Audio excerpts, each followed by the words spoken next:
नमस्कार दोस्तों, आप सभी का स्वागत है एचआरआई न्यूज पर। इस समय की दोस्तों तमाम बड़ी खबरें सामने निकल के आ रही हैं। शुरुआत करेंगे इस वक्त की दोस्तों बड़ी खबर से। राहुल गांधी ने कहा संकट में लघु उद्योगों को पैसा नहीं देना एक अपराध है, किया केंद्र की मोदी सरकार पर जोरदार हमला। इस बीच दोस्तों एक और बड़ी खबर सामने निकल के आ रही है। दिल्ली बीजेपी अध्यक्ष के पद से हटते ही सोशल मीडिया पर एक बार फिर से जमकर के ट्रोल हुए मनोज तिवारी। लोगों ने कहा सोनू सूद जरा इन्हें भी इनके घर तक पहुंचा दो। तो वहीं दोस्तों अगली बड़ी खबर में आप लोगों को बताएंगे देश भर में बढ़ते कोरोना वायरस के केसों को लेकर के रवीश कुमार ने केंद्र की मोदी सरकार को लिया आड़े हाथों। तो वहीं दोस्तों जानेंगे तबलीगी जमातियों पर विवादित बयान के बाद बदले डॉक्टर लाल चंदानी के बोल, तो ओवैसी ने किया कटाक्ष। इसी प्रकार की सभी बड़ी खबरें आगे विस्तार से इसी वीडियो में जानेंगे। लेकिन उससे पहले दोस्तों आप लोगों से एक छोटी सी रिक्वेस्ट है कि अगर आप लोग जबरदस्त तरीके से खुल करके गोदी मीडिया का विरोध करते हैं तो अभी इस वीडियो को लाइक करके लाल कलर के सब्सक्राइब बटन को दबा करके चैनल को जरूर सब्सक्राइब कर लीजिए दोस्तों, और बेल के आइकन को दबाना बिल्कुल भी मत भूलिएगा। और कमेंट बॉक्स में कमेंट जरूर कीजिए जय हिंद जय भारत। तो आइए दोस्तों आज की सभी बड़ी खबरें जान लेते हैं। तबलीगी जमातियों पर विवादित बयान के बाद बदले डॉक्टर लाल चंदानी के बोल, तो ओवैसी ने किया कटाक्ष। आप लोगों को बताते चलें तबलीगी जमात के सदस्यों और एक खास वर्ग विशेष पर टिप्पणी करने को लेकर कानपुर मेडिकल कॉलेज की प्रिंसिपल डॉक्टर आरती लाल चंदानी का एक वीडियो सोशल मीडिया पर जमकर के वायरल हो गया है। हालांकि यह वीडियो कुछ समय पुराना है, लेकिन विवाद बढ़ने के बाद डॉक्टर लाल चंदानी ने इस पर अपनी सफाई पेश की है। एक नए वीडियो में वह इसे अपने विरोधियों की साजिश करार दे रही हैं। नए वीडियो में वह कह रही हैं कि मेरे संपर्क में कई मुस्लिम भाई बहन और बच्चे हैं जिन्हें मैंने अपनों की तरह ही प्यार किया है। तो वहीं डॉक्टर के इन बदले बोलों पर एआईएम चीफ असदुद्दीन ओवैसी ने जमकर के कटाक्ष किया है। ओवैसी ने मिर्जा गालिब का एक शेर साझा करते हुए अपने ट्विटर अकाउंट पर लिखा है कि ये फितना आदमी की खाना वीरानी को क्या कम है, हुए तुम दोस्त जिसके दुश्मन उसका आसमां क्यों हो। ये यहाँ पर असदुद्दीन ओवैसी ने ट्वीट किया है और यहाँ पर कटाक्ष किया है डॉक्टर पर। फिलहाल दोस्तों एक और बड़ी खबर जान लेते हैं। जब देश में कोरोना वायरस के 500 केस थे तब सरकार वाहवाही लूट रही थी, लेकिन जब 2 लाख के केस पार हो गए तब कह रहे हैं कि अपनी रक्षा खुद करें। रवीश कुमार का केंद्र की नरेंद्र मोदी सरकार पर जोरदार हमला। आप लोगों को दोस्तों बताते चलें फ्रांस को पीछे छोड़ दुनिया का 7वां देश बना है भारत, जहां पर कोविड-19 मामलों की संख्या 2 लाख के पार पहुंच गई है। भारत दुनिया के उन 7 देशों में आ गया है जहां कोरोना के सबसे अधिक मामले हैं। फ्रांस से भी आगे निकल गया है भारत, और जिस रफ्तार से हमारे देश में कोरोना वायरस के मामले बढ़ रहे हैं उससे यही कहा जा सकता है कि जल्द ही भारत इटली, यूके, स्पेन को भी पीछे छोड़ सकता है, क्योंकि बेहद ही तेज रफ्तार से हमारे देश में कोरोना वायरस के मामले बढ़ते जा रहे हैं। आप लोगों को आगे बताते चलें रवीश कुमार ने कहा है कि इस महामारी को शुरू में ही टेस्ट और कॉन्टैक्ट ट्रेसिंग के जरिए रोका जा सकता था। ताइवान, न्यूजीलैंड ने इसे बेहतर तरीके से निपटा है। दुनिया के कई और देश हैं जहां पर इस पर काबू पाया गया। तब ऐसा करने के बजाय भारत सीधे तालाबंदी की ओर चला गया, जबकि विश्व स्वास्थ्य संगठन यानी कि WHO ने ऐसा कोई भी सुझाव नहीं दिया था। तालाबंदी के 2 मकसद थे, महामारी के प्रसार को रोकना और मेडिकल सुरक्षा का बंदोबस्त करना। दोनों ही मोर्चों पर हम फेल रहे हैं। अब सरकार अपने ही उठाए फैसलों के असर से चरमरा चुकी है, इसलिए तालाबंदी में ढील दी जाने लगी है। जब केस कम थे तब तालाबंदी हो गई। जब भारत दुनिया के 7 देशों में आ गया तो तालाबंदी के कई नियमों में छूट दी जा रही है। रवीश कुमार ने आगे कहा है कि भारत अभी तक एक भी दिन ऐसा हासिल नहीं कर सका है जब संक्रमित मरीजों की संख्या में कमी आई हो, और कमी आने का सिलसिला कुछ दिनों तक जारी रहा हो। यात्री अपने सामान की रक्षा खुद करें, ये यहाँ पर तमाम बातें कही है रवीश कुमार ने, और केंद्र की मोदी सरकार को लिया है निशाने पर और बोला है जोरदार हमला। फिलहाल दोस्तों एक और बड़ी खबर आप लोगों को बताते चलें। राहुल गांधी ने कहा संकट में लघु उद्योगों को पैसा नहीं देना एक अपराध है, बंद होने की कगार पर है 1/3 इंडस्ट्री। कोरोना वायरस और देशव्यापी लॉकडाउन ने भारतीय उद्योग की कमर तोड़ दी है। एक सर्वे के मुताबिक सबसे ज्यादा प्रभावित छोटे और मध्यम उद्योग हैं। महामारी के चलते अब 3 में से 1 कारोबार बंद होने की कगार पर आ गया है।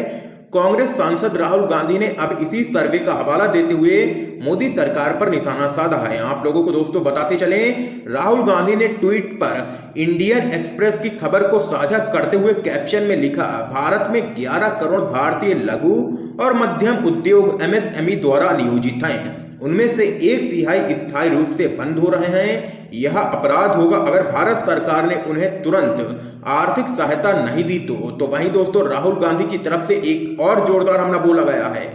मूडीज ने घटाई भारत की रेटिंग तो राहुल गांधी बोले अभी और बुरा वक्त आने वाला है। जी हां दोस्तों, राहुल गांधी ने पीएम मोदी पर तंज करते हुए ट्वीट किया, मूडीज ने मोदी की अगुवाई में भारतीय अर्थव्यवस्था की स्थिति को कबाड़ से एक कदम ऊपर की रेटिंग दी है। गरीबों और एमएसएमई क्षेत्र को मदद के अभाव का मतलब यह है कि आगे हालात ज्यादा खराब होने वाले हैं। ये यहाँ पर राहुल गांधी ने जोरदार हमला बोला है केंद्र की नरेंद्र मोदी सरकार पर, और यहां पर केंद्र की सरकार को आगाह करते हुए कहा है कि अर्थव्यवस्था की स्थिति इससे भी ज्यादा खराब होने वाली है। तो भाई दोस्तों एक और बड़ी खबर जान लेते हैं। दिल्ली बीजेपी अध्यक्ष के पद से हटते ही सोशल मीडिया पर ट्रोल हुए मनोज तिवारी। लोगों ने कहा, सोनू सूद जरा इन्हें भी इनके घर तक पहुंचा दो। आप लोगों को बताते चले, भारतीय जनता पार्टी ने सांसद मनोज तिवारी को दिल्ली बीजेपी अध्यक्ष के पद से हटा दिया।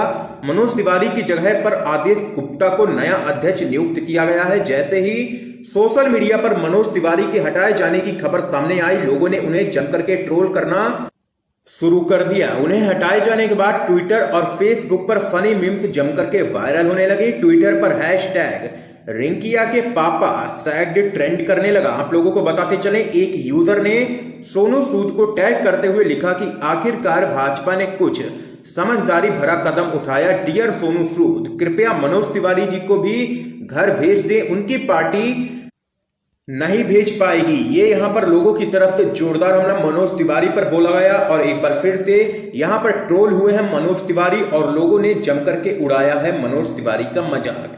फिलहाल दोस्तों एक और बड़ी खबर आप लोगों को बताते चलें। मध्य प्रदेश उपचुनाव में कांग्रेस पार्टी की बिसात बिछा रहे हैं प्रशांत किशोर। बीजेपी को मात देने की है तैयारी।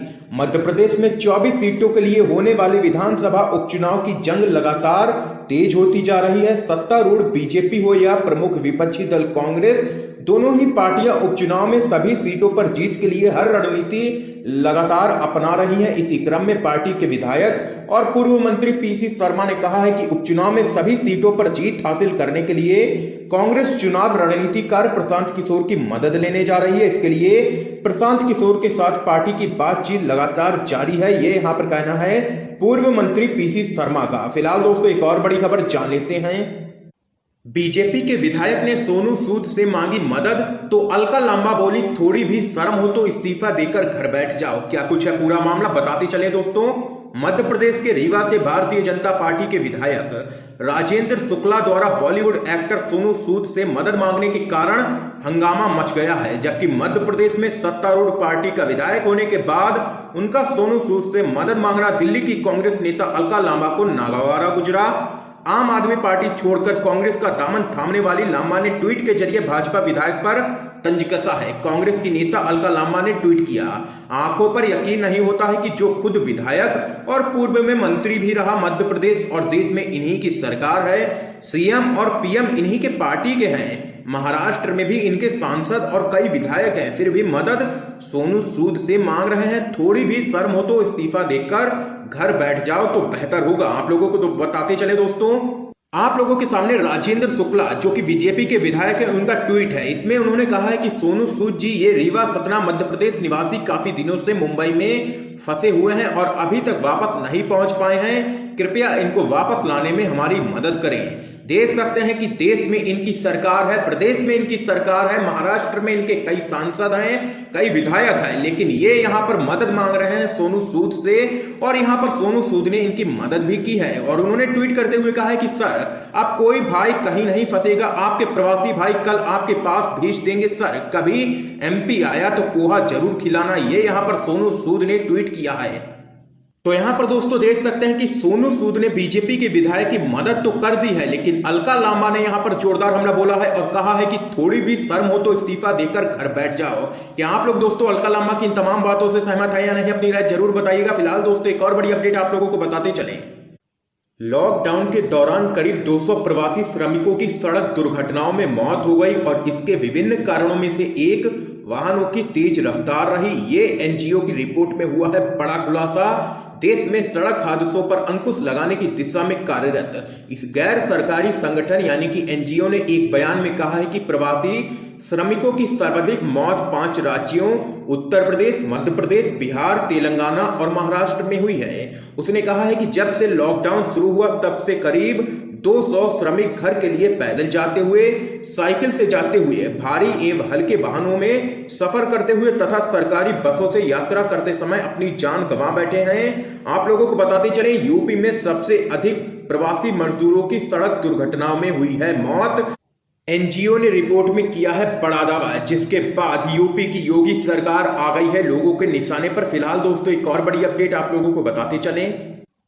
पीएम केयर्स फंड की राशि बताने की मांग को लेकर के याचिका हुई दाखिल, सरकार ने किया विरोध। केंद्र सरकार ने महाराष्ट्र उच्च न्यायालय की नागपुर बेंच से उस याचिका को खारिज करने की मांग की है जिसमें कोविड-19 महामारी के बीच सरकार द्वारा गठित पीएम केयर्स फंड द्वारा प्राप्त राशि की घोषणा किए जाने का अनुरोध किया गया था। इसके साथ ही केंद्र ने पीएम केयर्स फंड को प्राप्त हुई राशि की घोषणा करने से इनकार कर दिया है। इससे पहले आरटीआई के जरिए भी जवाब मांगा गया था, जिसको पीएमओ ने यहां पर खारिज कर दिया था और कहा था कि हम राशि नहीं बता सकते हैं। आरटीआई का जवाब नहीं दिया था पीएमओ ने, लेकिन अब यहां पर एक याचिका दाखिल हुई है नागपुर बेंच में और देखने वाली बात यह होगी कि अब महाराष्ट्र उच्च न्यायालय इसमें क्या करता है। फिलहाल दोस्तों एक और बड़ी अपडेट जान लेते हैं। प्रदेश अध्यक्ष को जेल भेजे जाने के खिलाफ महाअभियान चलाएगी उत्तर प्रदेश कांग्रेस। उत्तर प्रदेश कांग्रेस कमेटी ने अपने अध्यक्ष अजय कुमार लल्लू को गैर कानूनी ढंग से जेल भेजने के खिलाफ महाअभियान चलाने का ऐलान किया है। कांग्रेस विधानमंडल दल की नेता आराधना मिश्रा ने यहां कहा है कि प्रदेश अध्यक्ष अजय कुमार लल्लू को गैर कानूनी ढंग से जेल भेजने के खिलाफ पार्टी महाअभियान चलाएगी। हम गांव-गांव हर गरीब की झोपड़ी तक अपनी बात को ले जाएंगे और लोगों की जमकर के सेवा करेंगे। उन्होंने कहा है कि लल्लू की जमानत याचिका को विशेष अदालत ने खारिज कर दिया है, लेकिन हमें न्यायपालिका में पूरा विश्वास है और हमारे प्रदेश अध्यक्ष को इंसाफ जरूर मिलेगा। हम एक जिम्मेदार विपक्ष की भूमिका निभा रहे हैं, लेकिन योगी आदित्यनाथ की सरकार राजनीतिक द्वेष और गरीब विरोधी मानसिकता का परिचय लगातार दे रही है। ये कांग्रेस पार्टी ने जोरदार हमला बोला है यहाँ पर उत्तर प्रदेश के मुख्यमंत्री योगी आदित्यनाथ पर। तो यहाँ पर दोस्तों आज की ये तमाम बेहद बड़ी खबरें सामने निकल के आई हैं जो हमने आप लोगों तक पहुंचाई हैं। वीडियो पसंद आया हो तो इस वीडियो को लाइक करके लाल कलर के सब्सक्राइब बटन को दबा करके चैनल को फ्री में सब्सक्राइब करके घंटी जरूर दबाइए दोस्तों, और इस वीडियो को ज्यादा से ज्यादा शेयर जरूर कीजिएगा। आप सभी का बहुत बहुत धन्यवाद दोस्तों।